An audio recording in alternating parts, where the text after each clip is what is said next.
Bismillahirrahmanirrahim. Assalamualaikum warahmatullahi wabarakatuh.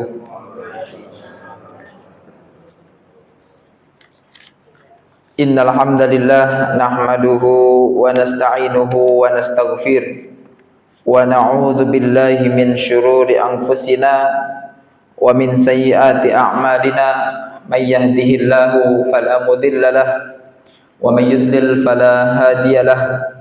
Asyhadu an la ilaha illallah wahdahu la syarika lah wa asyhadu anna Muhammadan abduhu wa rasuluhu la nabiyya wa la rasula ba'dah.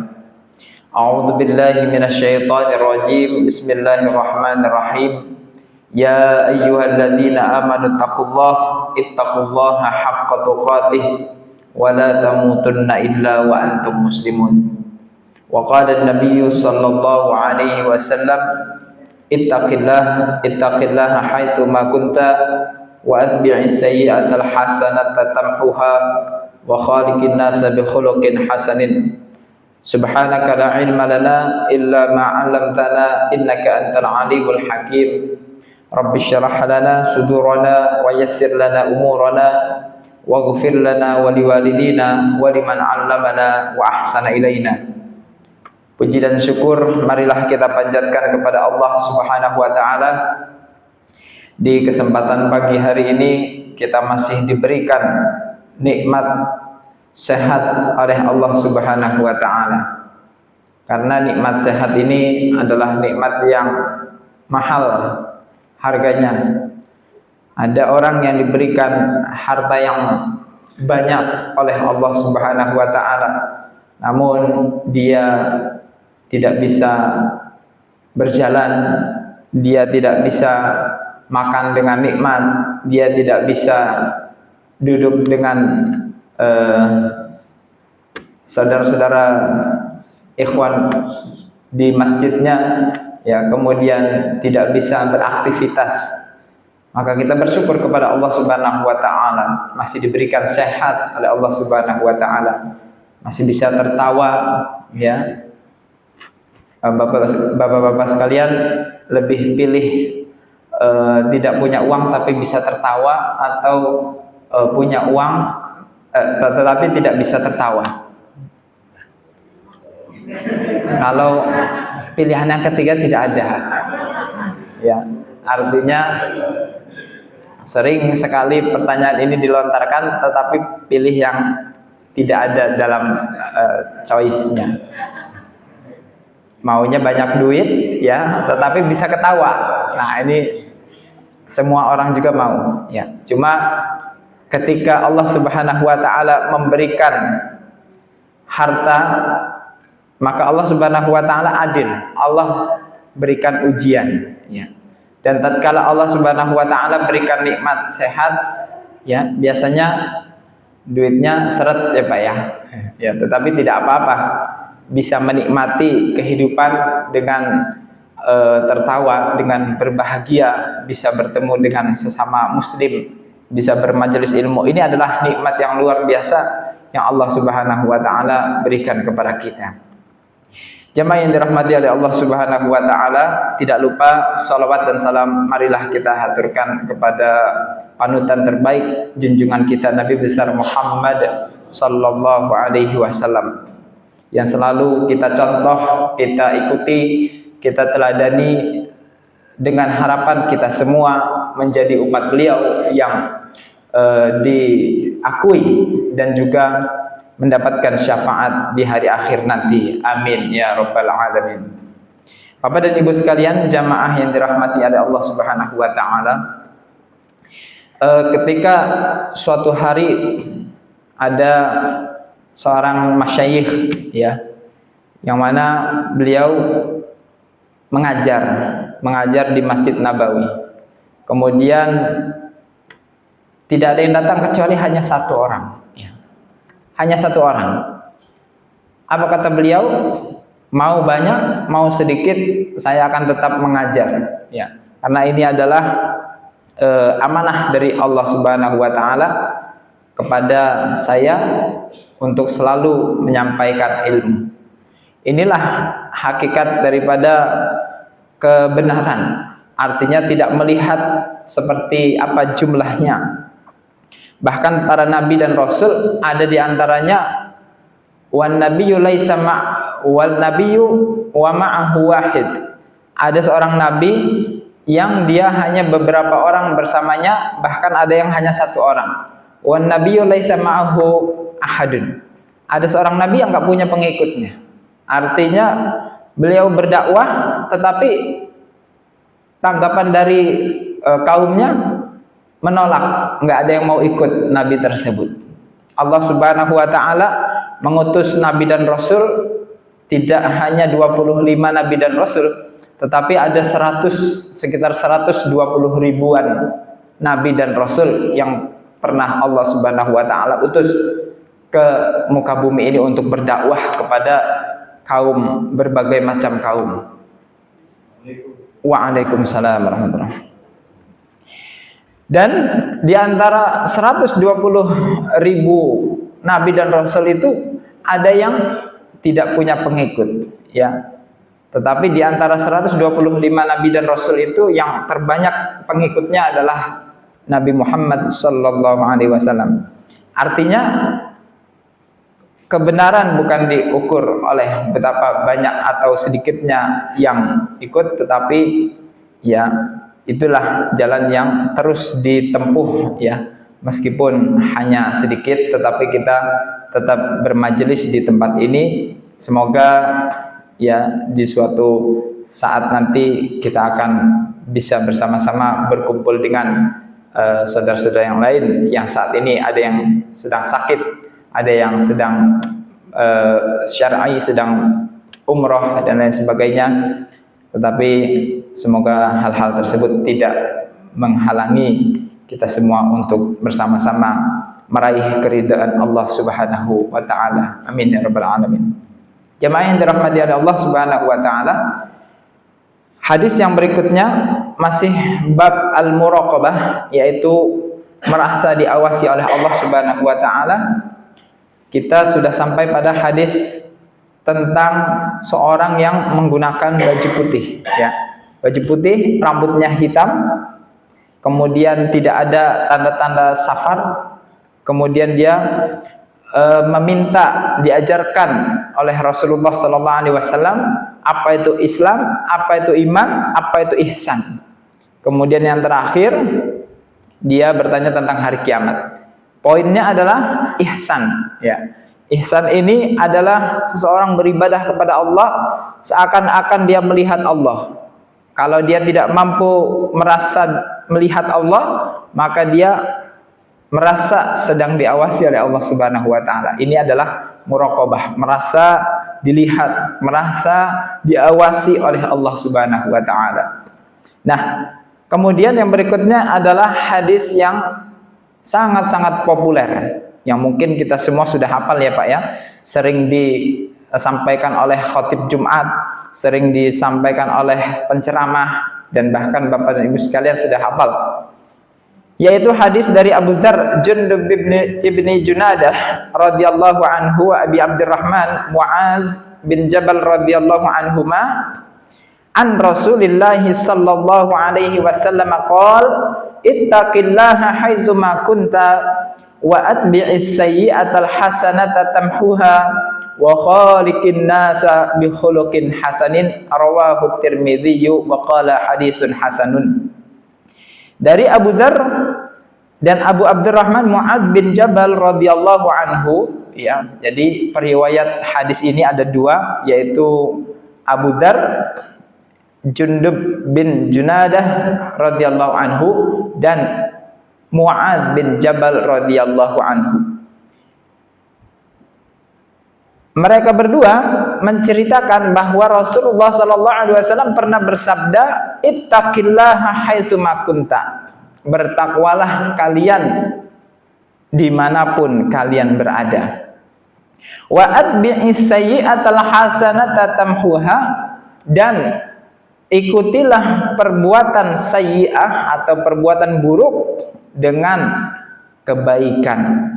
Tamhuha, niscaya kebaikan yang dilakukan itu bisa menghapus perbuatan buruk yang telah dilakukan. Wa khaliqin nasa bi khuluqin hasanin, dan pergaulilah manusia dengan akhlak yang baik. Hadis riwayat Tirmizi.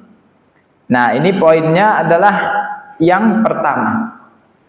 Ada beberapa potong atau beberapa kalimat yang mana beberapa kalimat ini mempunyai penjelasan masing-masing. Yang pertama adalah ittaqillaha haitsu ma kunta. Bertakwalah kalian kepada Allah dimanapun kalian berada. Bapak dan Ibu sekalian, bertakwa kepada Allah bukan hanya di masjid, bertakwa kepada Allah bukan hanya di keramaian, bertakwa kepada Allah bukan hanya di depan orang-orang, terlihat orang, tetapi dimanapun kita bertakwa kepada Allah Subhanahu wa Ta'ala. Bahkan di atas gunung, ya, di puncak gunung, nggak ada seorang pun yang melihat, kita tetap bertakwa kepada Allah. Di dalam gua yang sangat gelap, yang sangat pengap, tidak ada manusia yang melihat, kita juga tetap bertakwa kepada Allah. Di dalam rumah sendirian, tidak ada yang melihat, kita pun bertakwa kepada Allah Subhanahu wa Ta'ala. Di dalam kantor yang tidak ada seorang pun yang melihat, kita harus bertakwa kepada Allah Subhanahu wa Ta'ala. Jadi takwa kepada Allah itu, kata Rasulullah SAW, dimanapun kita berada, bukan hanya di masjid, bukan hanya di depan orang, tetapi saat sendirian, saat dimanapun kita berada selain di masjid, kita tetap wajib bertakwa kepada Allah Subhanahu wa Ta'ala. Nah, kalau kita jabarkan takwa itu seperti apa?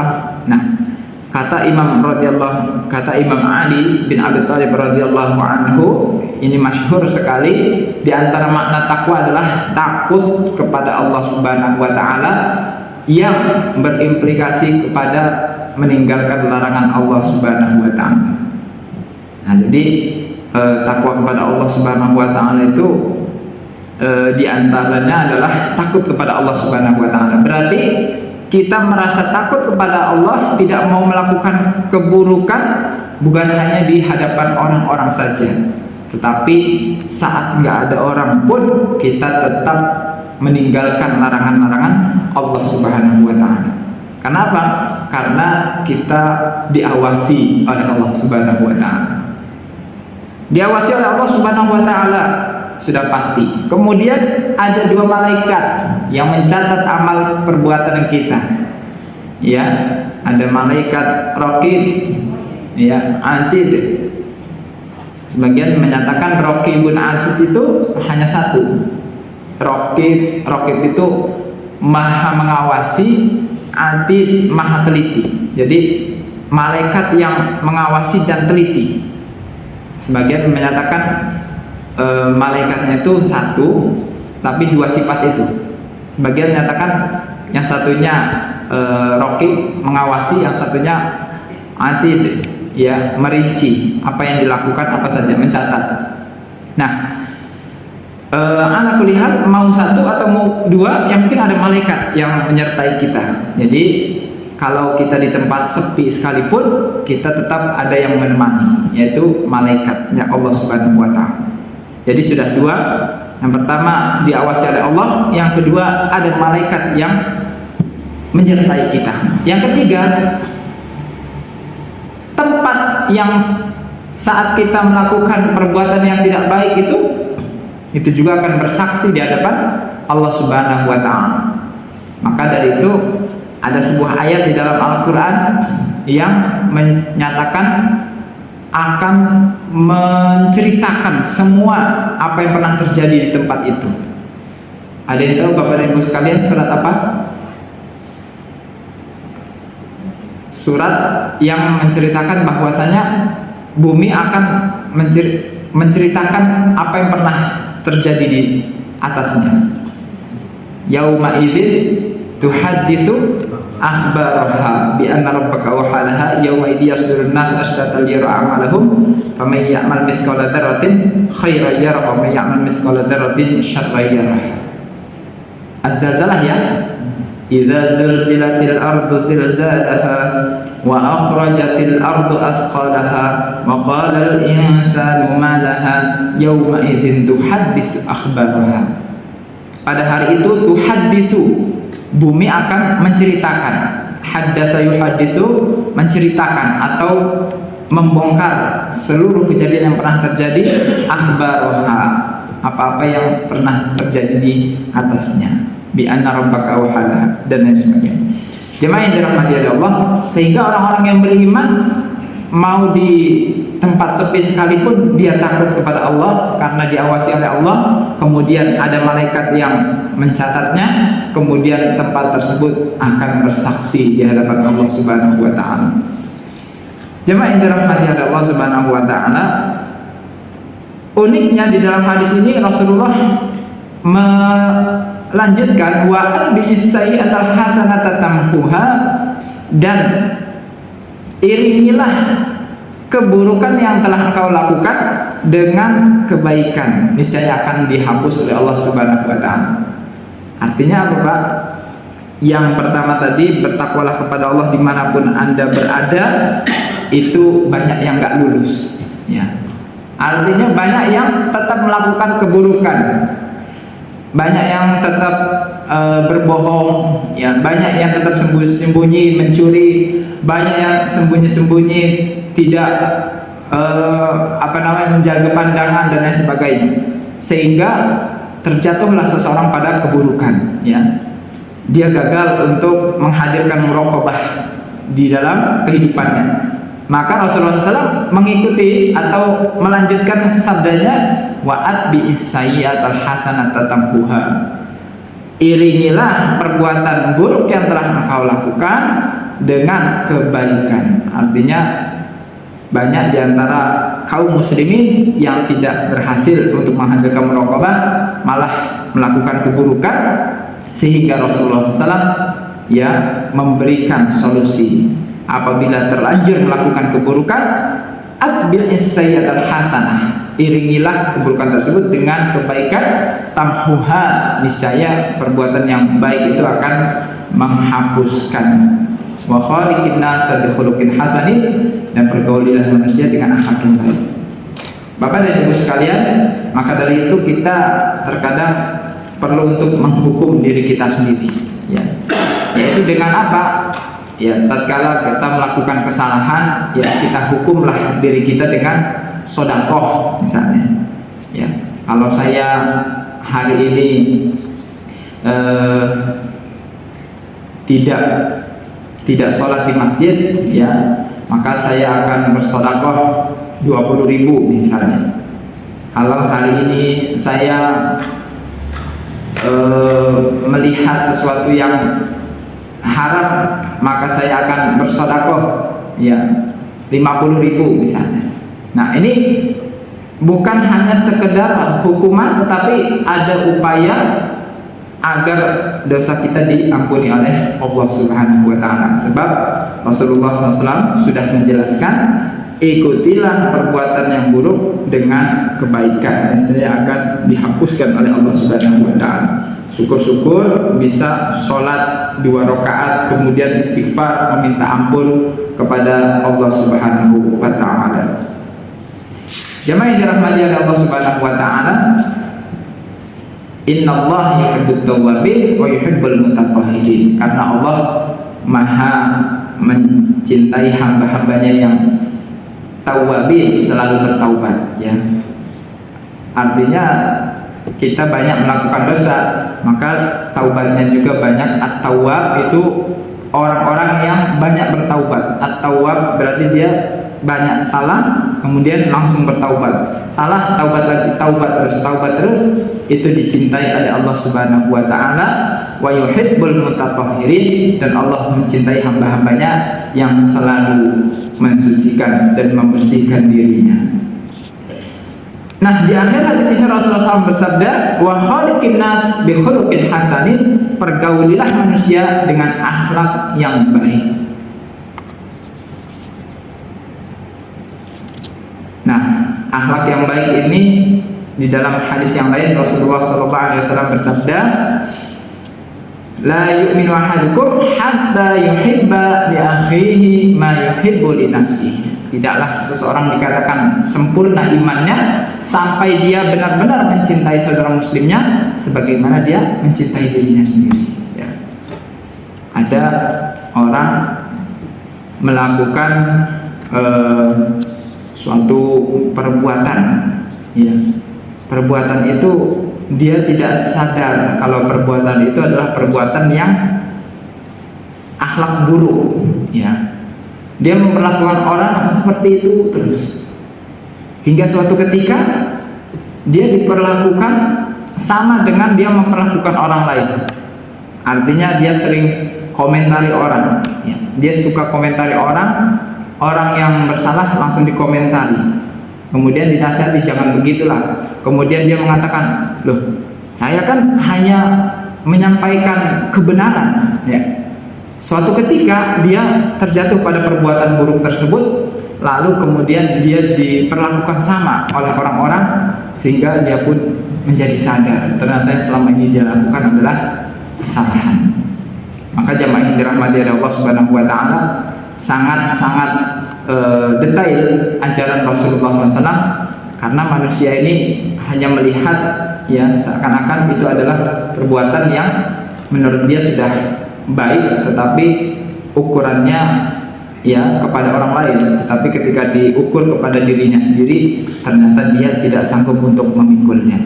Maka jamaah yang dirahmati oleh Allah, ketika kita melihat orang lain terjatuh pada perbuatan dosa, atau katakanlah ada tetangga yang nauzubillah terjatuh pada perbuatan dosa, narkoba misalnya, kemudian kita lisan kita tajam, artinya kita bicarakan, kemudian kita sebarkan aibnya, kemudian bukannya kita mengajak dia untuk menjadi lebih baik, malah menyakiti hatinya. Kemudian suatu saat, ya, ada seorang ulama pernah mengatakan, barang siapa yang mencela akan keburukan orang lain, maka Allah akan memberikan ujian kepada orang itu sebelum meninggal dengan ujian yang sama sehingga dia bertaubat dari perbuatan salahnya tersebut, ya. Jamaah yang dirahmati oleh Allah Subhanahu wa taala, inilah pentingnya seseorang itu menjaga lisan, jangan sampai menyakiti orang lain karena takutnya akan menimpa dirinya, kemudian dia barulah sadar dan dia kemudian bertaubat kepada Allah Subhanahu wa taala. Inilah makna daripada pergaulilah manusia dengan akhlak yang baik, ya. Jadi hadis ini dijabarkan dengan hadis yang lain. Maksudnya akhlak yang baik itu adalah yaitu memperlakukan orang lain sebagaimana kita ingin diperlakukan oleh orang lain. Jemaah yang dirahmati oleh Allah Subhanahu wa taala. Kemudian hadis yang berikutnya tentang muraqabah juga, yang diriwayatkan oleh Ibnu Abbas radhiyallahu anhuma. Ibnu Abbas radhiyallahu anhuma pernah bersama Nabi sallallahu alaihi wasallam. Kuntu khalfan Nabi sallallahu alaihi wasallam. Aku suatu hari pernah bersama Rasulullah sallallahu alaihi wasallam. Yauman, ya gulam. Lalu Rasulullah SAW bersabda, wahai anak muda, inni u'allimuka kalimatin. Aku akan mengajarkan kepadamu beberapa kalimat, ya, beberapa kalimat. Ihfazillah yahfazka. Jagalah Allah, maka Allah akan menjagamu. Ini kalimat yang pertama. Ihfazillah yahfazka. Jagalah Allah, niscaya Allah akan menjagamu. Ihfazillah tajidhu tujahaka. Jagalah Allah, niscaya Allah akan berada di hadapanmu. Maksudnya adalah Allah akan membimbingmu, ya. Allah berada di depanmu, maksudnya Allah akan memberikanmu jalan yang benar. Mana yang baik, mana yang buruk akan diberikan hidayah dan petunjuk oleh Allah Subhanahu wa taala. Karena namanya petunjuk itu berada di depan, ya. Penunjuk jalan berada di depan, maka Allah berada di hadapanmu, maksudnya adalah Allah akan membimbingmu, Allah akan memberikan hidayah dan petunjuk kepadamu. Idza sa'alta fas'alillah. Apabila engkau meminta, maka memintalah hanya kepada Allah. Wa idza sta'anta fasta'in billah. Apabila engkau meminta pertolongan, maka mintalah pertolongan kepada Allah Subhanahu wa taala. Hadisnya lumayan panjang, nanti Bapak dan Ibu sekalian bisa lihat di hadis arba'in, ya.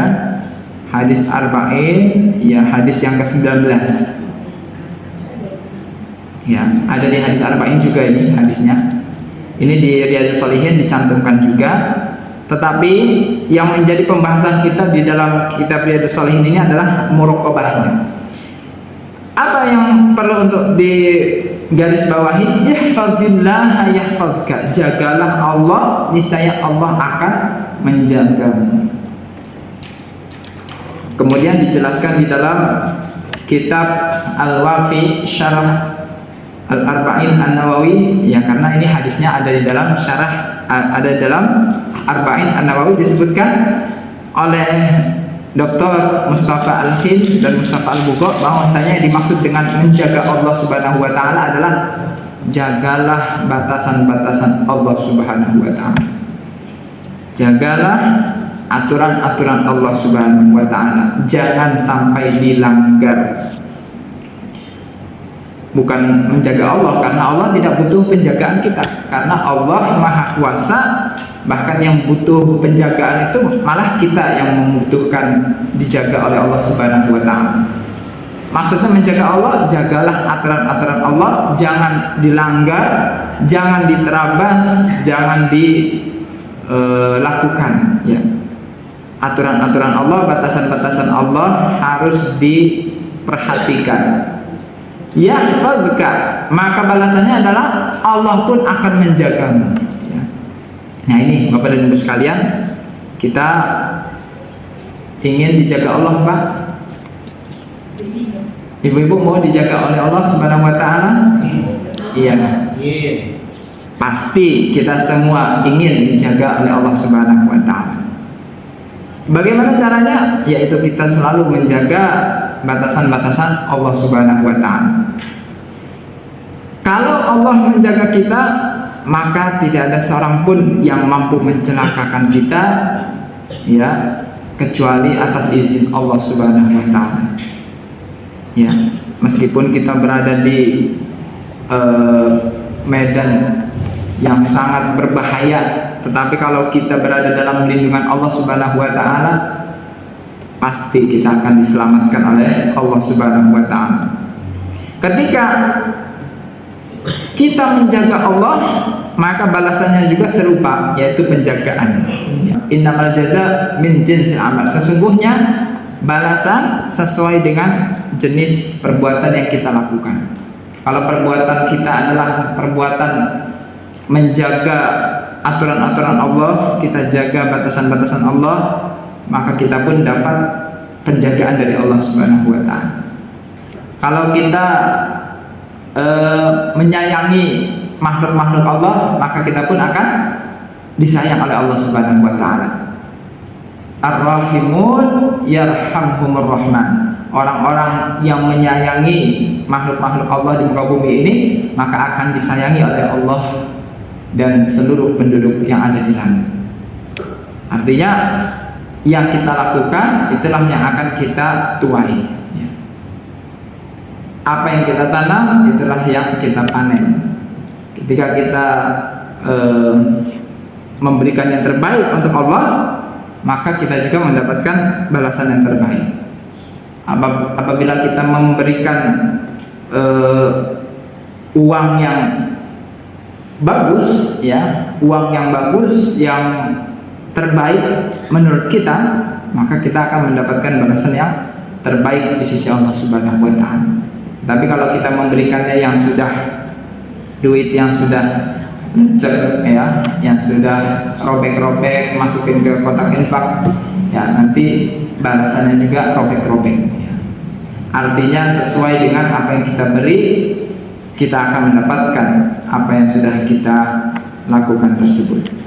Jamaah yang dirahmati Allah Subhanahu wa taala, nah, menjaga aturan Allah Subhanahu wa taala ini berarti tidak mengenal tempat, ya. Mau kita berada di masjid, mau kita berada di rumah, mau kita berada dimanapun, kita terus, ya, menjaga aturan-aturan Allah Subhanahu wa taala agar kita mendapatkan penjagaan dari Allah Subhanahu wa taala. Kalau hadisnya panjang, ya, ini sebetulnya kalau hadis tentang Ibnu Abbas ini, ya, Rasulullah SAW mengajarkan kepada beliau beberapa kalimat, diantaranya idza sta'anta fasta'in billah. Kemudian ada lanjutannya wa'lam annal ummata law ijtama'at. Ketahuilah kalau seandainya seluruh umat bersatu padu untuk memberikan bantuan kepadamu, untuk memberikan manfaat kepadamu, lam yanfa'uka illa bisyai'in qad katabahu Allahu laka. Mereka tidak akan bisa memberikan manfaat kecuali yang sudah Allah tuliskan untukmu. Walau ijtama'u ala an yadruka bisyai'in lam yadruka illa bisyai'in qad katabahu Allahu 'alaika. Seandainya manusia juga berkumpul untuk memberikan madarat, memberikan serangan, memberikan keburukan, mereka tidak akan bisa memberikan keburukan kecuali yang sudah Allah Subhanahu wa taala tetapkan. Rufi'atil aqlam wa jaffatis suhuf, pena telah diangkat dan lembaran telah kering. Maksudnya sudah, Allah sudah mentakdirkan sesuatu, maka tidak akan berubah takdir tersebut, ya, kecuali kita yang mengubahnya sendiri, ya. Jamaah yang dirahmati oleh Allah Subhanahu wa taala. Tetapi hadis ini cukup berat untuk diamalkan. Artinya kita meyakini bahwasannya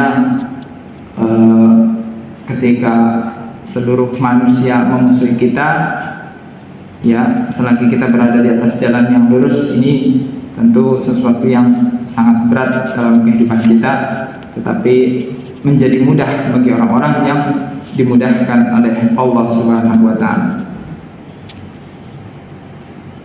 Hadis yang berikutnya, nah ini dia, tentang bagaimana gambaran orang-orang terdahulu, mereka benar-benar muraqabah, ya. Ini perbedaannya dengan zaman sekarang. Artinya kita yang hidup di zaman sekarang itu bagaimana kita memandang suatu perbuatan buruk, ya, kita memandang suatu perbuatan itu seperti apa, dan orang-orang terdahulu di zaman Rasulullah SAW itu seperti apa, sebagaimana yang disampaikan oleh Anas bin Malik radhiyallahu anhu. Sahabat Anas bin Malik radhiyallahu anhu pernah mengatakan, jadi ini bukan hadis Nabi, tetapi ini adalah perkataan sahabat Nabi, ya. Kalau perkataan sahabat Nabi ini, ya, disebut mauquf, ya. Artinya berhenti sampai sahabat, tidak marfu, tidak sampai ke Nabi SAW, tetapi boleh diamalkan selagi itu sifatnya adalah fadhailul a'mal, maka tidak bisa dijadikan hujjah untuk membatalkan pendapat yang lainnya, karena ini sifatnya adalah perkataan Anas bin Malik radhiyallahu anhu.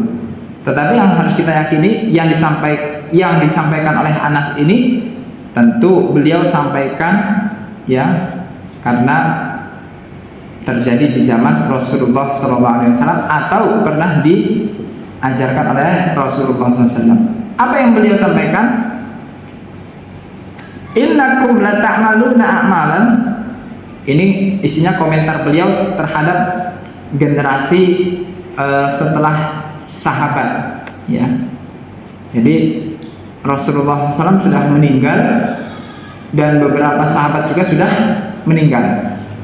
Karena Anas bin Malik termasuk sahabat Nabi yang umurnya panjang, dan anaknya banyak. Ya. Anas bin Malik radhiyallahu anhu umurnya panjang sehingga bertemu dengan generasi yang belum pernah ketemu Rasulullah SAW. Berarti bertemu dengan tabi'in. Ya. Bertemu dengan tabi'in, kemudian beliau menyaksikan bagaimana orang-orang tabi'in ini itu mereka melakukan amalan-amalan.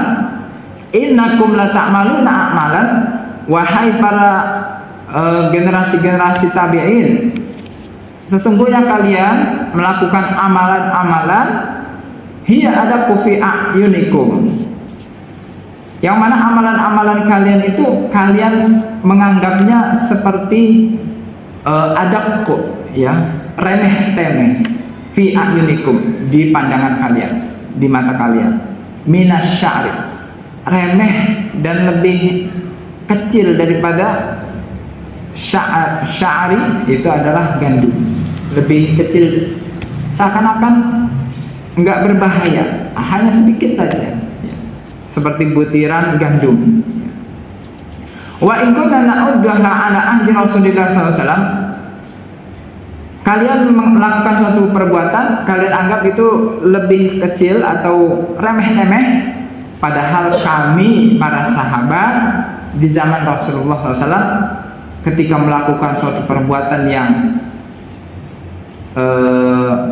yang keliru, perbuatan yang salah, minal mubiqat, seakan-akan perbuatan tersebut adalah al mubiqat, yang akan membinasakan.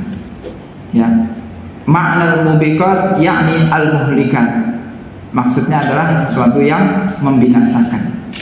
Nah, ini padahal di zaman tabi'in. Padahal di zaman tabi'in, Anas bin Malik berkomentar seperti itu, melihat orang-orang tabi'in kok betapa mudahnya, misalnya betapa mudahnya tidak sholat berjamaah. Padahal di zaman kami, di zaman Rasulullah, tidak sholat berjamaah itu sesuatu yang benar-benar menakutkan. Apalagi sampai ketahuan Rasulullah SAW, apalagi sampai ketahuan para sahabat-sahabat yang lain. Tetapi kalian ya melakukannya atau tidak sholat berjamaah itu enteng-enteng saja. Nah, itu di zaman tabi'in, ya. Pernah terjadi sesuatu seperti itu, sehingga dikomentari oleh Anas bin Malik radhiyallahu anhu. Nah, ini menandakan apa, jemaah yang dirahmati oleh Allah? Betapa para sahabat Nabi itu mereka benar-benar tidak pernah meremehkan amalan sekecil apapun. Ya. Ketika itu kebaikan maka dilakukan. Ya. Kalau orang zaman sekarang kalau tahu itu hukumnya sunnah, ya, ada beberapa orang ketika tahu bahwasanya sholat berjamaah misalnya hukumnya sunnah, ya, malah setelah tahu hukumnya sunnah dia malah nggak ke masjid, ya. Dia kemudian mengatakan, tenang, orang sunnah kok. Apa pengertian sunnah? Apabila dilakukan berpahala, apabila tidak dilakukan tidak berdosa. Tidak berdosa, ya, itu dia langsung menggunakan kaidah seperti itu. Padahal sholat berjamaah ini tidak pernah ditinggalkan oleh Rasulullah, tidak pernah ditinggalkan oleh para sahabat kecuali uzur yang sangat-sangat mendesak, uzur syar'i. Bahkan dalam satu riwayat disebutkan Rasulullah SAW kedatangan orang buta, ya. Ja'a Rasulullah Nabi SAW rajulun a'ma faqala ya Rasulullah innani laisa liqa'idun yaquduni ilal masjid. Ya Rasulullah, aku tidak punya orang yang bisa menuntunku pergi ke masjid, ya Rasulullah. Sedangkan aku dalam keadaan tidak bisa melihat, buta dan sebagainya. Kemudian kata Rasulullah, wahal sami'tan nida. Saat orang itu falamma walla sami'a sautal azan faqala Nabi sallallahu alaihi wasallam hal sami'tan nida. Ketika dia udah mau pulang, terdengarlah azan. Kemudian ditanya oleh Rasulullah SAW, wahai sahabatku, dari rumahmu kedengaran nggak suara azan? Kedengaran ya Rasulullah. Kalau begitu fa'ajibhu. Kalau kedengaran suara azan, sudah datangi suara azan tersebut. Ya. Jemaah yang dirahmati oleh Allah Subhanahu Wa Taala, padahal kalau mau dibilang susah ya susah karena kondisinya buta, kemudian tidak ada orang yang menuntunnya. Tetapi Rasulullah mengajarkan betapa perjuangan itu memang harus diupayakan. Ya. Makanya ada di Arab itu ada seorang yang dari rumahnya ke masjid itu semacam dia pasang tali, tetapi tidak mengganggu jalanan ya.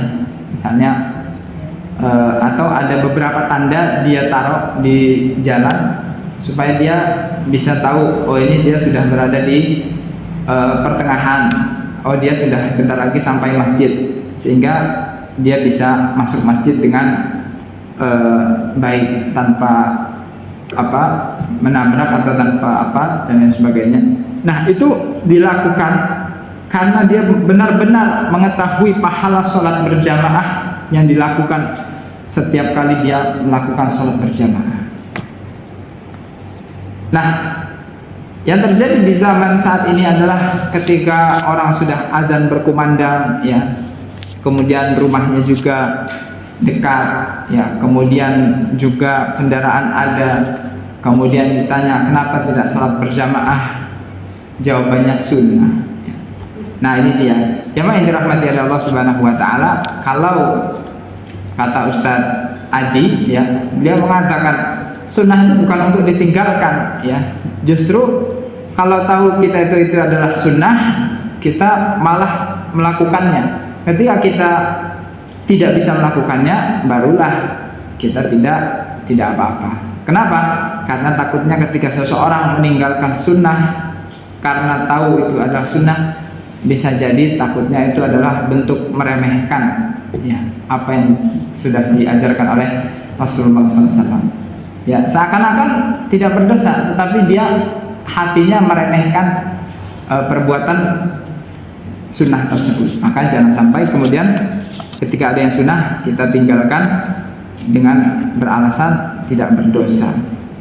Jemaah yang dirahmati oleh Allah Subhanahu Wa Taala, para sahabat dulu benar-benar dari dalam hati mereka menyadari bahwasannya setiap amalan akan diawasi oleh Allah Subhanahu Wa Taala, semuanya akan dinilai oleh Allah Subhanahu Wa Taala, sehingga mereka tidak membiarkan kebaikan sekecil apapun, melainkan mereka akan melakukan.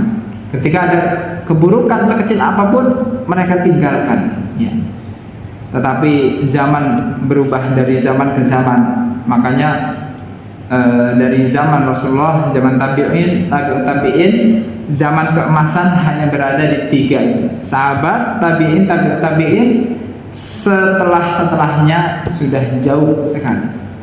Maka marilah kita kembali kepada contoh-contoh orang terdahulu, bagaimana sahabat Nabi SAW dalam ibadah kepada Allah Subhanahu Wa Taala, bagaimana tabi'in terdahulu ketika mereka beribadah kepada Allah Subhanahu Wa Taala, ya, mereka melakukannya benar-benar dari hati, benar-benar mereka melakukan ibadah itu karena mereka sadar diawasi oleh Allah Subhanahu Wa Taala, sehingga mereka menjadi orang-orang generasi yang terbaik yang Allah Subhanahu Wa Taala puji di dalam Al-Quran Al-Karim. Jemaah yang dirahmati Allah Subhanahu Wa Taala, berikutnya, nah, ini terkait dengan cemburunya Allah Subhanahu Wa Taala. Jadi masih bab muraqabah, tetapi subbabnya adalah Allah itu cemburu ketika seseorang melakukan suatu perbuatan dosa atau melakukan perbuatan yang diharamkan oleh Allah Subhanahu Wa Taala, itu Allah Subhanahu Wa Taala cemburu. Yaitu hadis yang diriwayatkan oleh Abu Hurairah radhiyallahu anhu, qala Rasulullah SAW bersabda, innallaha ta'ala yagharu wa ghairatullahi ta'ala an ya'tiyal mar'u ma harramallahu alaihi. Allah Subhanahu Wa Taala cemburu, dan cemburunya Allah Subhanahu Wa Taala adalah tatkala ada seorang hamba yang melakukan sesuatu yang diharamkan oleh Allah Subhanahu Wa Taala. Hadis riwayat muttafaqun alaih atau hadis riwayat Bukhari dan Muslim. Nah, kalau cemburu itu bagaimana Pak? Ibu-ibu biasanya. Ibu-ibu kalau cemburu perasaannya bagaimana Bu? Marah ya. Berarti cemburu itu adalah marah. Ya. Ini bukan berarti saya menyamakan marahnya Allah Subhanahu wa taala sama dengan marahnya makhluk, tetapi kita bisa membayangkan saja. Ini sebagai gambaran, bukan untuk menyamakannya. Artinya ketika ya misalnya anak kita yang sudah kita didik, kemudian anak tersebut ketika sudah besar ya dia malah memuji orang lain ya, padahal yang membesarkan adalah orang tuanya, tetapi dia malah memuji orang lain seakan-akan kita tidak pernah memberikan sesuatu. Artinya ada rasa cemburu. Kita cemburu, kita tidak terima, dan hati kita tidak rela, tidak ridho ya. Kita semua pernah cemburu. Tentunya cemburu itu tidaklah sesuatu yang mengenakan. Nah, Allah Subhanahu wa taala ketika ada seorang hamba yang melakukan sesuatu yang diharamkan oleh Allah Subhanahu wa taala, Allah Subhanahu wa taala cemburu. Mengapa hambaku ini lebih menuruti hawa nafsunya, padahal aku juga sudah memberikan peringatan kepadanya. Aku sudah memberikan tuntunan ini, kalau engkau mau selamat ambil jalan ini, tetapi dia malah mencari jalan hawa nafsu. Allah Subhanahu wa taala cemburu. Artinya seorang hamba lebih memilih hawa nafsunya daripada memilih ketaatan kepada Allah Subhanahu. Padahal sudah diberikan nikmat oleh Allah, sudah diberikan kebaikan oleh Allah, sudah diberikan sehat, sudah diberikan uang, sudah diberikan macam-macam. Allah melimpahkan nikmat, tetapi dia lebih taat kepada hawa nafsunya. Nah, Allah cemburu sekali. Begitu juga terhadap hal-hal yang selain itu. Allah sudah tetapkan suatu syariat, tetapi kita malah berpaling kepada syariat yang lain, aturan lain. Allah sudah tentukan ya bagaimana aturan dalam, katakanlah aturan dalam waris misalnya, tetapi kita lebih cenderung kepada waris, hukum waris secara adat ya. Artinya disitulah Allah Subhanahu wa taala cemburu. Aku sudah memberikan ya solusi agar keluarga menjadi baik dengan pembagian waris yang paling adil, tetapi kalian lebih pilih pembagian waris dengan adat kalian masing-masing. Itu Allah Subhanahu wa taala cemburu. Wa ghairatullah an ya'dil mar'u ma haramallah. Ya, cemburunya Allah adalah ketika melihat hamba melakukan sesuatu yang diharamkan oleh Allah Subhanahu wa taala. Hadis riwayat Bukhari dan Muslim. Jadi jamaah yang dirahmati oleh Allah Subhanahu wa taala, marilah kita ketika berada di tempat apapun itu, marilah kita membayangkan nanti kalau Allah melihat, Allah cemburu enggak ya? Ya pasti, ketika kita melakukan keburukan, pasti Allah Subhanahu wa taala cemburu. Dan Allah meskipun cemburu, Allah tidak dendam, tetapi Allah nanti berikan peringatan. Ya, Allah meskipun Allah cemburu, tetapi Allah masih memberikan sinyal-sinyal peringatan kecil. Ya, akhirnya kita nanti ada masalah. Ya. Masalah itu adalah teguran dari Allah Subhanahu wa taala. Habis pembagian waris tiba-tiba ribut ya. Tiba-tiba ribut, kemudian yang ini merasa terzalimi, ini yang merasa ini, dan lain sebagainya. Ya itulah efek daripada seseorang tidak taat pada aturan Allah Subhanahu wa taala. Jamaah yang dirahmati oleh Allah Subhanahu wa taala, karena waktunya sudah jam 9:46, artinya hadisnya kita cukupkan. Sebetulnya masih ada hadis tetapi panjang tentang 3 kisah. Kisah 3 orang, yang satunya sakit kulit, yang satunya botak, yang satunya buta. Ya. Mungkin sebagian Bapak dan Ibu sekalian pernah mendengar kisahnya. Ya, kurang lebih mereka bertiga ini dahulunya sehat walafiat, kemudian diberikan ujian oleh Allah Subhanahu wa taala dengan 3 kekurangan itu. Kemudian diberikanlah kesembuhan. Selain diberikan kesembuhan, orang-orang ini diberikan nikmat yang berlimpah oleh Allah Subhanahu wa taala. Tetapi apa yang terjadi? Sebagian diantaranya lupa, tapi ada sebagian yang lainnya dia tetap ingat. Ya, kemudian Allah Subhanahu wa taala pun memberikan kepada yang tidak lupa akan nikmat Allah Subhanahu wa taala tersebut, diberikan nikmat yang lebih oleh Allah Subhanahu wa taala karena dia telah mensyukuri nikmat Allah. Sedangkan yang lainnya mereka dikembalikan lagi oleh Allah Subhanahu wa taala dalam keadaan seperti sedia kala. Nah, itu hadisnya sangat panjang. Insya Allah kalau ada kesempatan lagi kita akan mencoba untuk menceritakan kisah ini dan mengambil pelajaran-pelajaran yang berharga. Yang terpenting adalah meskipun yang kita baca beberapa hadis ini, yang terpenting adalah kita bisa mengambil faidahnya dan kita bisa mengamalkannya dalam kehidupan kita sehari-hari, sehingga kita bisa lebih baik lagi beribadah kepada Allah Subhanahu wa taala, lebih memperhatikan Allah Subhanahu wa taala, bagaimana cemburunya Allah Subhanahu wa taala, kemudian bagaimana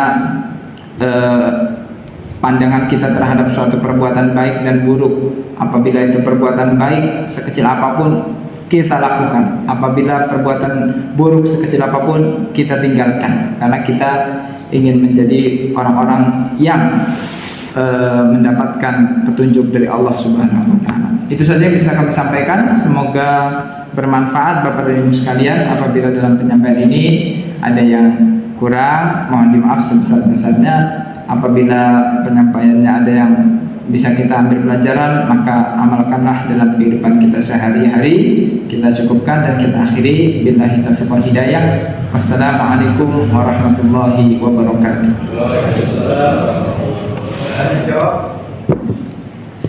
Ya, silakan ibu-ibu atau bapak-bapak yang mau bertanya tentang apa yang sudah kita bahas atau hal-hal yang lain di luar materi. Ya Pak, silakan. Ya, tafadhol. Assalamualaikum warahmatullahi wabarakatuh. Waalaikumsalam warahmatullahi wabarakatuh. Jadi muraqabah itu merupakan pengawasan dari Allah untuk mengukur hasil kita di situ supaya tidak melakukan hal-hal yang jelek, tanpa langsung dari.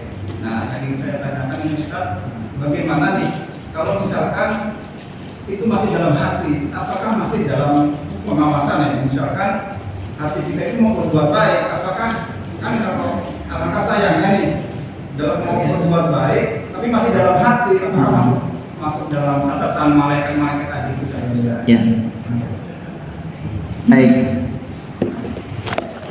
Alhamdulillah, wassalatu wassalamu ala Rasulillah wa ala alihi wasallam. Terkait dengan hati, maka belum bisa dinilai apakah itu baik ataukah buruk. Apabila seseorang berniat melakukan kebaikan, dalam hatinya ada keinginan untuk melakukan kebaikan, niat baik, itu belum ditulis pahala Pak. Ditulis pahalanya Pak kalau dia sudah mulai bergerak.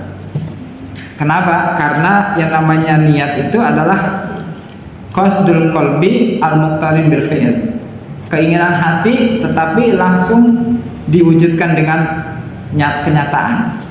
Misalnya langsung dibuktikan, entah itu misalnya mau ke masjid sudah bangunlah ya, sudah bangun, sudah berwudu, qadarullah hujan, ya.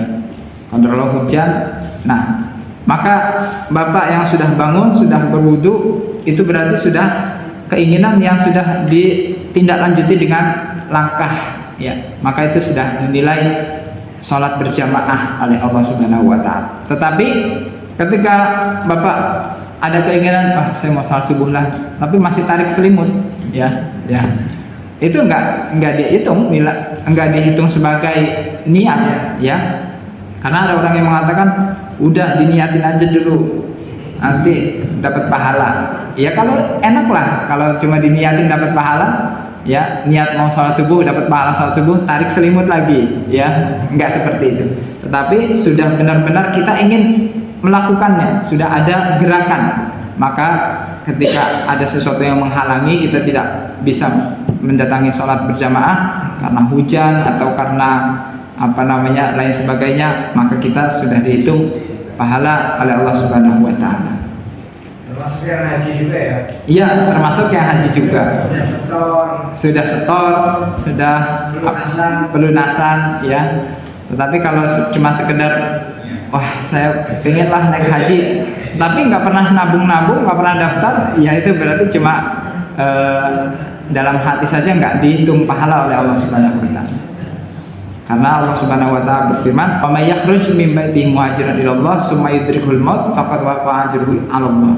Barang siapa yang berhijrah, sudah berniat berhijrah dari Mekah ke Madinah, tapi belum sampai Madinah, udah keluar rumah, kemudian tsumma yudrikul maut, dia ternyata diwafatkan oleh Allah, maka sudah dinilai pahala hijrah oleh Allah Subhanahu wa Ta'ala. Karena apa? Sudah keluar rumah, ya. Tapi kalau cuma sekedar niat hijrah tapi masih tidur aja di rumah, ya itu enggak dinilai hijrah oleh Allah Subhanahu wa Ta'ala. Adapun keburukan, ya, di dalam hadis arba'in disebutkan, ya, saya lupa hadis keberapa, ketika seorang hamba melakukan ketika seorang hamba berniat keburukan tetapi tidak jadi dilakukannya, justru yang dia dapat pahala. Ya, misalnya saya niat untuk keluar, misalnya membeli minuman keras misalnya, ternyata tidak jadi, kemudian sudah keluar rumah, kemudian tidak jadi karena bertaubat kepada Allah, nggak jadilah, maka dia malah mendapatkan pahala. Ya, nanti dicek di dalam hadis arba'in itu disebutkan. Rinciannya adalah apabila seorang hamba berniat, ya, fa'amilaha kataballahu asyra hasanatin ila adha'afin katsira. Kalau dia berniat baik, mampu melakukannya, maka dapat berlipat-lipat pahalanya. Namun apabila seorang berniat melakukan kebaikan tetapi tidak jadi sampai kebaikan itu dilakukan, ya, baru melangkah, qadarullah tidak jadi, maka dia akan mendapatkan satu pahala. Pahalanya satu. Tetapi ketika seseorang hamba melakukan ada niat keburukan, ya, niat keburukan, kemudian dilakukannya, dosanya satu. Kemudian apabila seorang hamba berniat keburukan tetapi tidak jadi dilakukan, maka dia malah mendapatkan pahala, ya. Itu betapa kasih sayangnya Allah kepada kita. Tapi jangan kemudian,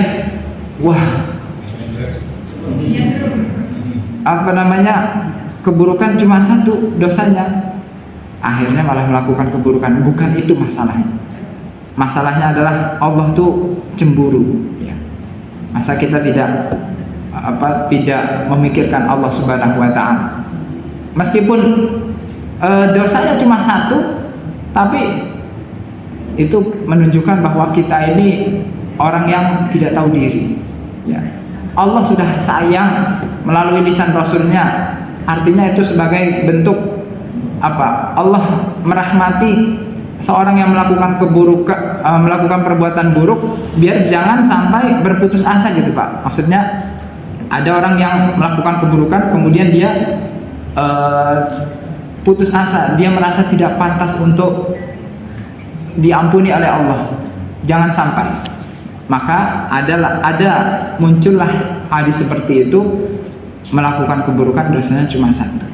Artinya orang itu supaya bertaubat kepada Allah. Ya, ringan, tenang aja, tenang. Allah mengampuni kalau sudah terlanjur.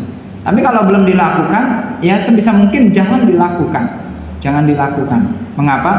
Karena Allah Subhanahu wa taala cemburu kalau sampai perbuatan buruk itu dilakukan. Makanya orang yang sudah sakaratul maut, ya, itu terus dibisikkan, tenang Pak, tenang, Allah Maha Pengampun, ya. Allah Maha Pengampun. Dosa Bapak banyak, Allah mengampuni semua dosanya. Allah Maha Pengampun. Jadi jangan sampai sebelum meninggal dunia itu dia berputus asa, kemudian dia merasa Allah tidak mengampuninya. Nanti Allah akan sesuai dengan prasangka hambanya. Kalau seorang hamba berprasangka bahwa Allah tidak mengampuninya, maka Allah pun tidak mengampuni. Tapi kalau seorang hamba yakin Allah mengampuni dosanya, maka Allah akan mengampuni dosa-dosanya. Tetapi buat orang yang masih hidup, maka jadikanlah itu sebagai pelajaran, jangan sampai keburukan itu dilakukan, karena kita menginginkan supaya Allah Subhanahu wa taala itu ridho, ya. Kalau bisa kita itu membuat Allah Subhanahu wa taala tersenyum, ya, karena banyak dalam ayat, dalam hadis menyebutkan Allah Subhanahu wa taala itu tersenyum. Bahkan dalam lafaz hadis disebutkan Allah Subhanahu wa taala tertawa, ya. Artinya apa? Allah bahagia terhadap perlakuan, terhadap kebaikan seorang hamba, sehingga Allah pun tertawa. Tetapi jangan dibayangkan ketawanya Allah Subhanahu wa taala itu seperti apa. Artinya tertawanya Allah itu Allah ridho kepada seorang hamba, ya, Allah ridho terhadap seorang hamba yang dia pernah melakukan keburukan lalu dia bertaubat, maka Allah Subhanahu wa taala sangat ridho kepadanya. Jangan sampai kemudian kita malah melakukan sesuatu yang membuat Allah cemburu, ya.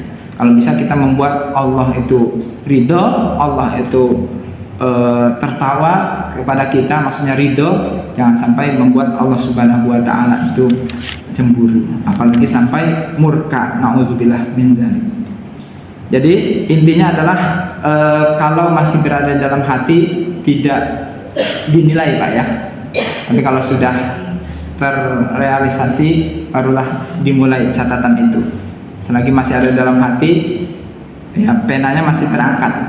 Tapi kalau sudah dilakukan baru ditulis. Wallahu a'lam bishawab. Masih ada Bu? Ibu-ibu silakan kalau ada yang mau bertanya. Iya. Yes, silakan. Siapa dulu? Bapak dulu? Iya. Bolehlah. Ya. Tanya nanti terjadi dengan sahabat sendiri kita. Karena bukan sahabat Rasul, bukan sahabat saya. Iya. Karena bersahabat. Ini apakah jika kita katakan sebagai meremehkan sunnah atau tidak? Karena begini, dia kalau di rumah, kalau di rumah dia tidak pernah melaksanakan sholat berjamaah masjid dengan alasan dia sebagai imam di rumah. Nah, itu jadi kalau di rumah nggak pernah ada. Nggak tahu tak apakah dia mengimami istri dan anaknya atau apa. Tapi dengan alasan itu saya nggak pernah sholat masjid dengan alasan dia sebagai imam di rumah. Nah itu apakah imam di rumah itu dia sebagai ketua atau sebagai imam sholat. Dia tidak. Tapi kalau di luar tadi keputusan kerja ya sholat berjamaah Di masjid. Tapi kalau di rumah tidak pernah. Iya. Itu. Iya. Dan yang kedua bagi wanita itu apakah dia dapat juga mendapat imbalan 27 kalau dia sholat ke jamaah masjid, ya. Atau katanya ada juga yang lebih bagus katanya dia di rumah. Iya. Itu mungkin dua kita kasih sama Iya. Waalaikumsalam warahmatullahi wabarakatuh. Ya, terkait dengan sholat berjamaah bagi laki-laki ada 3 pendapat, ya.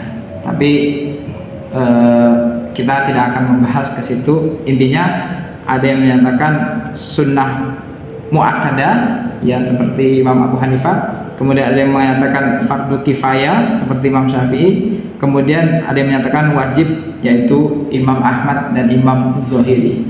Itu menyatakan sholatnya laki-laki di masjid dengan berjamaah itu adalah wajib.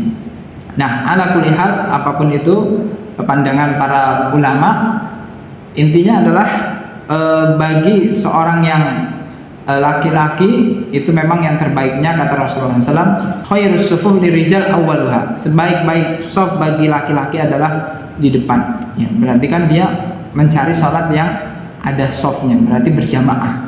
Nah, wa syarruha akhiruha, dan seburuk-buruknya adalah yang paling belakang, atau sebagian lagi menyatakan, sebagian ulama melanjutkan, apalagi kalau sholat di rumah itu kurang baik ya, kurang baik. Mengapa? Karena sudah betapa banyaknya keutamaan yang Allah Subhanahu wa taala berikan, dan sudah dijabarkan oleh Rasulullah tentang keutamaan sholat berjamaah. Belum lagi ada contoh orang di zaman Rasulullah yang dia buta tetap dianjurkan untuk sholat berjamaah. Nah, itu seharusnya menjadi pegangan yang kuat. Nah, kalau kemudian menyatakan bahwa saya ini adalah imam di rumah ya, maka sebaiknya kalau di rumah itu memang tidak ada siapa-siapa, maka boleh ibu diajak untuk ke masjid, karena supaya ibu juga dapat keutamaan sholat berjamaah. Tetapi kalau ada yang menemani ibu di rumah ya, misalnya ada anak atau ada siapa, anak perempuan, sehingga bisa sholat berjamaah, maka tidak terlalu dibutuhkan si bapak itu untuk menjadi imam. Justru yang menjadi imam itu adalah ibunya. Ibu ketika memang ada teman berjamaahnya, ya sudah berjamaah sesama perempuan di rumah, itu lebih baik. Tetapi kalau si ibu tidak ada siapa-siapa di rumah ya, sehingga sholatnya sendirian ya, maka diajak saja ke masjid, karena para sahabiyah ya, sahabiyah itu sahabat Nabi dari kalangan perempuan, itu banyak yang meminta izin kepada Rasulullah sholat di masjid, karena mereka tidak punya teman sholat di rumah, sehingga kemudian izin kepada Rasulullah, ya Rasulullah, kami dilarang oleh suami-suami kami untuk sholat di masjid karena kami tidak mempunyai teman berjamaah di rumah. Apa kata Rasulullah SAW? La tamna'u ima Allah masajid Allah. Perempuan-perempuan yang menginginkan sholat di masjid berjamaah jangan dilarang. Mereka ingin mendapatkan pahala 27 kali lipat. Nah, sehingga perempuan-perempuan yang sendirian di rumah boleh diajak ke masjid. Atau ya bisa jadi juga begini, si bapak sudah sholat di masjid, kemudian ya sampainya di rumah mengimami ibu yang belum sholat berjamaah, itu juga bisa. Tapi yang terbaik adalah diajak ke masjid saja, kalau si ibu memang ingin mendapatkan pahala berjamaah. Apakah ibu sholat di rumah sendirian dapat pahala berjamaah? Saya tidak tahu ya. Saya tidak tahu. Namanya juga sholat sendirian, masa mau dibilang berjamaah? Nah, maka sudah pernah terjadi di zaman sahabiyah, para sahabiyah ada yang sholat sendirian di rumah sehingga minta izin sholat di masjid. Kata Rasulullah, boleh, perempuan itu boleh sholat di masjid kalau tidak ada teman di rumahnya. Maka yang terbaik adalah kalau ada temannya, ibu-ibu sholat di rumah. Tetapi kalau tidak ada teman sholat di rumah, maka boleh untuk ke masjid untuk mendapatkan pahala sholat berjamaah. Tapi kalau laki-laki sebisa mungkin tetap berada di masjid, karena masjid itu adalah sangat erat ya kaitannya dengan laki-laki ya. Tapi kalau tidak mau ke masjid ya sangat disayangkan, karena pahalanya sudah besar sekali kok sampai tidak mau melangkahkan kaki ke masjid. Bahkan di dalam hadis disebutkan, seorang yang melangkahkan kaki ke masjid, maka satu langkah yang satu akan mengangkat derajat, mengangkat pahala, sementara yang langkah yang lainnya menggugurkan dosa-dosa. Bayangkan Bapak dan Ibu sekalian, dari rumah ya berapa langkah, nah itu langkah-langkahnya menggugurkan dosa-dosa. Belum lagi nanti saat sampainya di masjid menunggu iqomat, itu dapat doa dari malaikat. Setelah selesai salat berjamaah, nunggu selesai zikir dulu, itu pahalanya luar biasa. Betapa banyak pahala yang Allah Subhanahu wa taala berikan. Kenapa hanya pilih salat di rumah ya. Jadi kalau misalnya salat di masjid, kita tidak mau menghakimi bahwa itu adalah begini dan begitu, tetapi kita hanya menyatakan sayang sekali ya, sayang sekali. Allah berikan kesehatan,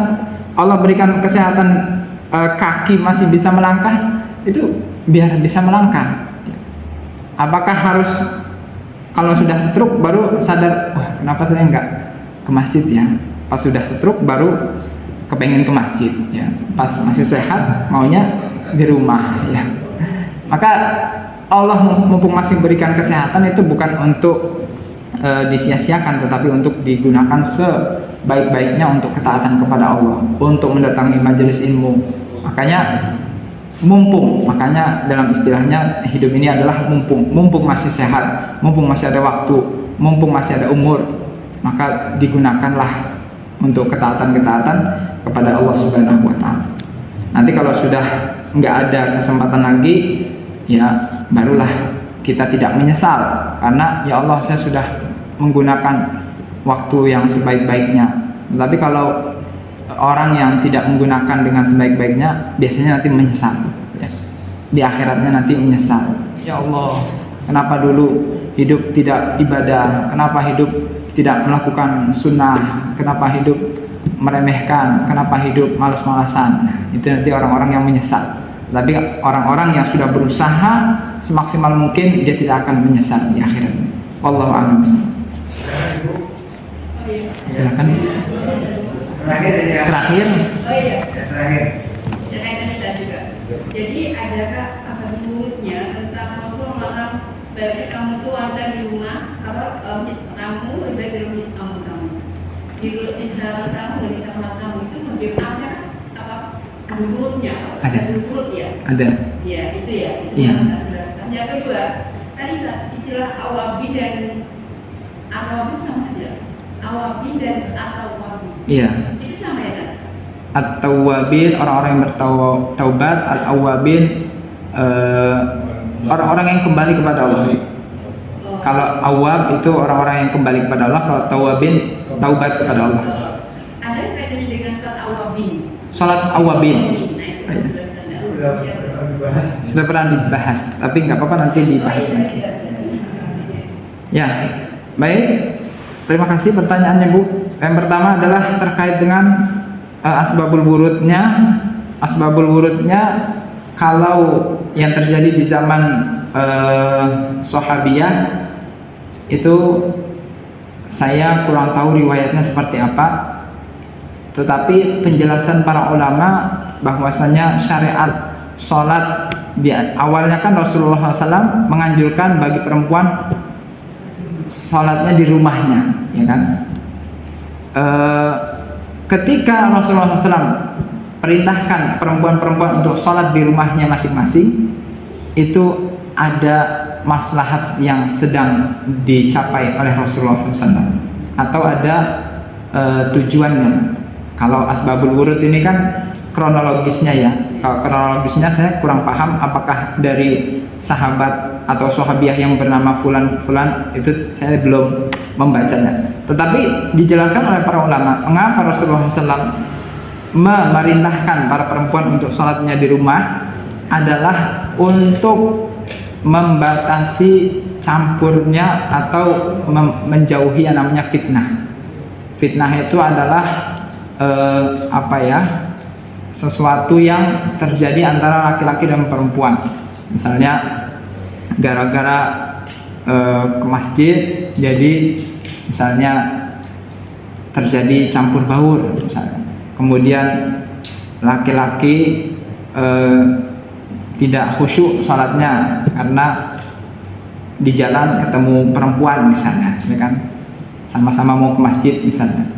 Itu awalnya seperti itu. Kenapa dianjurkan laki-laki di masjid sementara perempuan di rumahnya masing-masing? Para ulama menjelaskan tujuannya adalah supaya menjauhi fitnah, menjauhi hal-hal yang tidak diinginkan yang sering terjadi antara laki-laki dengan perempuan. Tetapi seiring dengan berjalannya waktu, ada hal lagi yang ada kejadian baru lagi. Artinya para perempuan ini di rumah bisa sholat dengan tenang, tetapi tidak mendapatkan imam, ya artinya sholatnya sendirian. Kemudian laporlah kepada Rasulullah SAW. Maka kemudian diperbolehkan oleh Rasulullah SAW untuk bisa sholat di masjid. Lalu dijelaskan oleh para ulama, dulu Rasulullah SAW pernah menyuruh sholat di rumah. Kemudian ada riwayat yang menyatakan bolehnya sholat di masjid. Maka dirunutlah oleh para ulama, boleh sholat di masjid tetapi dengan syarat atau ketentuan yang syarat-syarat yang ketat. Ya, contohnya apa? Contohnya tidak bersolek, ya, tidak bersolek, tidak pakai parfum, ya, kemudian menutupi seluruh wajahnya kalau bisa, ya, kalau bisa untuk menghindari saling pandang memandang misalnya. Kemudian juga diantaranya disunahkan, ini dalam kitab fikih manhaj disebutkan, disunahkan bagi perempuan keluar duluan, ya, disunahkannya seperti itu. Jadi perempuan setelah selesai sholat, ya, zikirnya di rumah aja, ya, salam, kemudian langsung pulang ke rumah, zikirnya di rumah, ya. Sedangkan laki-laki dianjurkan untuk duduk dulu, tetap diam di masjid sampai perempuan sudah pada sampai rumah masing-masing, baru laki-laki pergi ke rumah, ya. Ini kehidupan yang diatur sedemikian rupa agar tidak terjadi fitnah, ya, agar tidak terjadi bercampur adukan antara laki-laki dan perempuan, sehingga dibahas oleh para ulama dalam kitab fikih adalah dengan beberapa catatan-catatan berikut, catatan-catatan yang sudah disebutkan di atas. Artinya diperintahkannya perempuan untuk sholat di rumah untuk menjauhi campur aduk antara laki-laki dan perempuan. Jadi itu ya Bu ya. Jadi alasan intinya adalah seperti itu, ya. Tetapi kalau riwayatnya saya belum membaca, nanti saya coba buka buku lagi. Apakah ada asbabul wurudnya yang terjadi pada seorang sahabiah atau bagaimana? Wallahu a'lam. Kemudian yang kedua, pertanyaan tentang sholat awabin. Sholat awabin adalah jenis sholat yang tidak ditentukan atau tidak tidak pernah dinamakan oleh Rasulullah SAW. Artinya gini Bu, sholat itu, ibu mau sholat apa misalnya, itu dilihat prakteknya, apakah ada di zaman Rasulullah SAW ataukah tidak. Misal ibu mau sholat supaya berhasil, ya, supaya berhasil. Nah, dilihatlah riwayatnya, adakah sholat supaya bisa menang, ya, dalam perlombaan dan lain sebagainya. Ternyata tidak ada. Yang ada adalah sholat istikharah, ya. Ketika suatu hari Rasulullah SAW menginginkan, ada dua pilihan dalam hidup Rasulullah SAW, apakah lanjut ataukah tidak. Maka Rasulullah bimbang. Kemudian Rasulullah sholat 2 rakaat. Kemudian setelah sholat beliau berdoa, Allahumma inni astakhiruka bi'ilmika wa astaghfiruka biqudratika. Doa istikharah sampai selesai. Nah, itu namanya sholat istikharah masyru', disyariatkan. Sebagian ulama menyebutnya sholat hajat, ya boleh kalau sholat hajat. Tetapi kalau kita menamakan dengan sholat sukses atau sholat kemenangan, nah itu tidak ada. Tetapi sekarang pertanyaannya adalah sholat ya awabin, ya. Sholat awabin itu sholatnya dilakukan waktunya kapan? Habis maghrib, ya, ba'da maghrib. Boleh kan sholat setelah maghrib? Boleh. Misalnya setelah sholat sunnah, ya setelah maghrib, terus sholat 2 rakaat sholat sunnah, kemudian kita mau sholat, boleh Pak, sholat apapun. Misalnya, tapi bukan sholat ini ya, bukan sholat yang terikat dengan waktu dan tempat, bukan. Tapi sholat mutlak namanya, yaitu sholat yang dilakukan ya karena kita ingin ya memperbanyak sujud. Kita ingin memperbanyak sujud, kita ingin memperbanyak rasa syukur kepada Allah. Ya Allah, saya sudah diberikan kesehatan, saya sudah diberikan macam-macam dan sebagainya. Saya ingin mendirikan sholat dalam rangka mensyukuri nikmat-Mu, itu boleh. Boleh, namanya sholat mutlak. Sholat mutlak itu sholat yang 2 rakaat kemudian salam sudah. Atau sholat lagi 2 rakaat lagi salam, tidak apa-apa. Itu pernah dilakukan oleh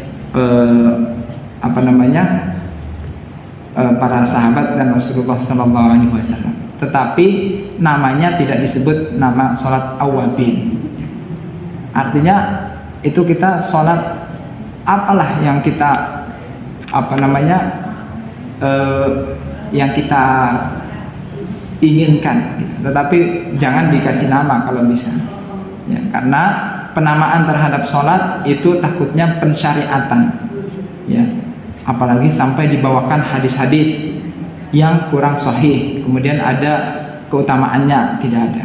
Ya, intinya adalah kita ingin memperbanyak sujud, kita ingin memperbanyak doa kepada Allah Subhanahu wa taala, kita ingin melantunkan ayat-ayat suci Al-Qur'an, itu boleh. Ya. Bahkan setelah ini ibu-ibu mau sholat lagi, sholat ya dalam rangka mensyukuri nikmat Allah Subhanahu wa taala masih diberikan hidup, itu tidak apa-apa. Tetapi yang terbaik adalah sholat yang jelas-jelas sudah ada keutamaannya, ya. Seperti apa? Sholat duha, ya. Habis ini ibu-ibu sholat saja sholat duha, tidak apa. Nah, sholat setelah maghrib bisa juga kita sholat istikharah, ya. Artinya kita ingin meminta petunjuk dari Allah Subhanahu wa taala, itu malah boleh juga. Yang terpenting adalah janganlah melakukan sholat kemudian nama sholat tersebut yang setelah dicari dalam kitab-kitab fikih tidak ada, ya. Pas dicari kok dalam kitab fikih manapun tidak ada yang namanya sholat awabin. Mohon maaf, saya beberapa kali baca kitab fikih belum pernah saya temukan sholat awabin, ya. Jadi kalau bisa ya sholat yang lain lah, sholat duha, ya, sholat sunnah mutlak atau sholat tahiyatul masjid, ba'diyatul wudu, sholat taubat ada. Rasulullah SAW bersabda, man shalla raka'atain summa astaghfarallah wa taba alaihi taballahu alaihi. Barang siapa yang melaksanakan sholat 2 rakaat kemudian bertaubat, istighfar kepada Allah Subhanahu wa taala, maka akan Allah ampuni dosa-dosanya. Ada sholat taubat. Atau ba'diyah wudu misalnya. Wudu dulu kemudian sholat 2 rakaat. Itu malah masyru'. Tetapi kalau sholat yang baru yang tidak ada dalam kitab-kitab fikih, kalau bisa jangan dilakukan, karena al-aslu fil ibadah at-tahrim. Sesuatu pada asalnya kalau ibadah itu adalah haram sampai ada dalil yang memperbolehkannya. Kalau ada dalil yang memperbolehkannya, ada dalilnya, maka lakukan. Tetapi kalau tidak ada, sebaiknya tidak dilakukan. Wallahu a'lam bishawab. Itu katanya ada juga awam itu duha, bisa nggak? Nah itu dia. Nah, itu juga itu gimana itu? Silakan dicari Bu di kitab fikih Sulaiman Rasyid, kitab fikih Manhaji Abu Suja, kitab fikih Minhajul Muslim, semua nggak ada. Tidak ada sebutan awabin. Saya belum pernah. Saya baru dengar di Indonesia inilah. Di Madinah selama ya 4 tahun, pas semester 2 pembahasan tentang sholat dan jenis-jenis sholat, tidak pernah menemukan sholat awabin. Ya. Kalau sholat tasbih itu gimana? Nah, kalau sholat tasbih saya belum pernah dengar. Ya, saya belum dengar juga. Apakah ada sholat tasbih? Ya, apakah mungkin ada? Nanti kalau ada nanti saya coba share. Tapi kalau tidak ada, sementara ini sambil menunggu jawaban, kita tawakuf dulu. Tawakuf itu adalah tidak melakukannya dulu sampai nanti kita menemukan hadis-hadisnya atau dalil-dalilnya yang menunjukkan akan kesohihan salat tersebut, salat tasbih. Salat istisqa ada, ya, salat istisqa minta hujan, salat gerhana, salat kusuf ada, ya ada. Banyak salat-salat. Jadi banyak macam-macam salat itu biar kita tinggal pilih aja. Sudah banyak pilihannya, kenapa kita bikin yang nggak ada?